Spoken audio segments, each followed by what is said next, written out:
મને તો એ જ નથી સમજાતું કે હું આમ આદમી પાર્ટીમાં જોડાણી તો ભાજપવાળાને પેટમાં તેલ કેમ રેડે છે.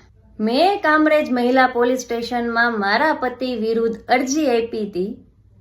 ફરિયાદ જ આપવા ગઈ હતી પણ ફરિયાદ એમણે ન લીધી. અરજી જ આપી હતી. મેડમ ત્યાંથી એમ કહે છે કે આ કેસમાં ભાજપના માણસો છે. સવારથી લઈને સાંજ સુધીમાં 7 થી 8 જણાના અમને ફોન આવી ગયા છે ભાજપમાં પ્રેશરવાળા કે આપણો છોકરો છે જોઈ લેજો. કૌશિક વેકરિયાએ એક નિર્દોષ દીકરીનું અડધી રાતે સરઘસ કાઢ્યું. શા માટે? એ છોકરીનો કંઈ વાંક નથી. એ દીકરી નિર્દોષ છે તો એને જેલમાં શું કામ નાખવામાં આવી?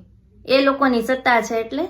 અત્યારે તમે બધા મારા કેરેક્ટર ઉપર આંગળી ઉપાડો છો, મને જજ કરો છો, તો પેલા તમારા ભૂતકાળ તો જોઈ લો કે તમારા ભૂતકાળ શું છે.